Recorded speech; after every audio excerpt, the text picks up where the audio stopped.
ऐसा नहीं है कि नेहरू जी से मतभेद नहीं थे, और मतभेद चर्चा में गंभीर रूप से उभर कर सामने आती थी।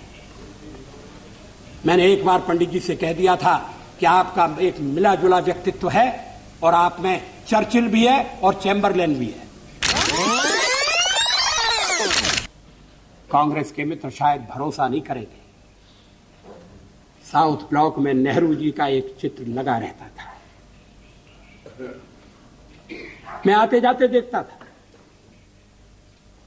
नेहरू जी के साथ सदन में नोक झोंक भी हुआ करती थी। मैं नया था, पीछे बैठता था। कभी कभी तो बोलने के लिए मुझे वॉकआउट करना पड़ता था।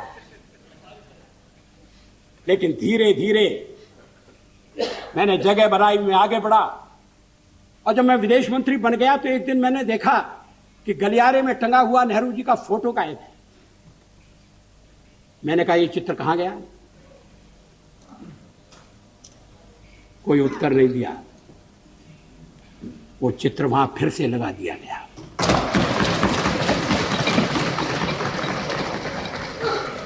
क्या इस भावना की कद्र है?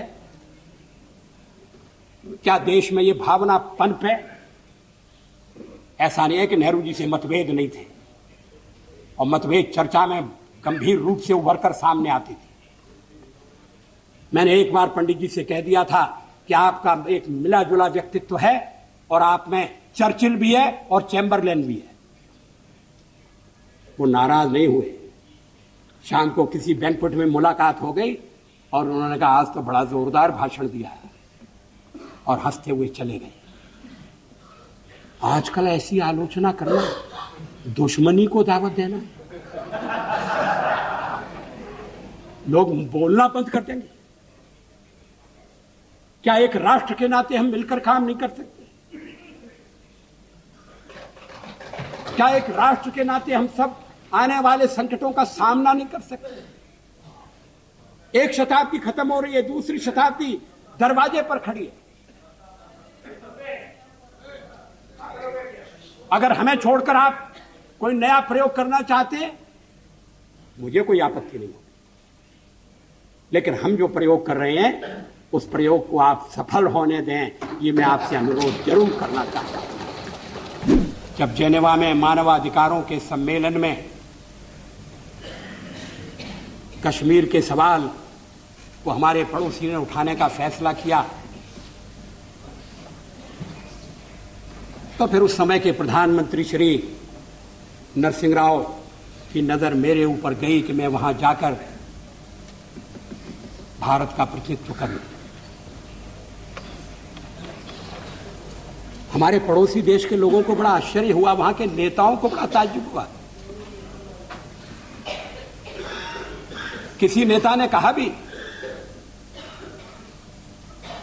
कि भारत का लोकतंत्र विचित्र लोकतंत्र है कि प्रतिपक्ष का नेता अपनी सरकार के पक्ष को रखने के लिए जेनेवा जाता है, और एक हमारा प्रतिपक्ष का नेता है जो देश के भीतर ही ऐसी कठिनाइयां पैदा करता है जिससे अंतर्राष्ट्रीय बाधाएं और उत्पन्न होती हैं। लोगों ने कहा कि नरसिंह राव जी सरल आदमी नहीं है, बड़े चतुर आदमी हैं। ये मत समझिए कि वो केवल देश की एकता का प्रदर्शन करने के लिए भेज रहे हैं। कहीं कहीं उनके मन में यह भी हो सकता है कि अगर जेनेवा में बात नहीं बनी और खिलाफ प्रस्ताव पास हो गया तो दोष में हिस्सा बटाने के लिए वाजपेयी भी बलि का बकरा बनाया जा सकता है। मैंने इस पर विश्वास नहीं किया।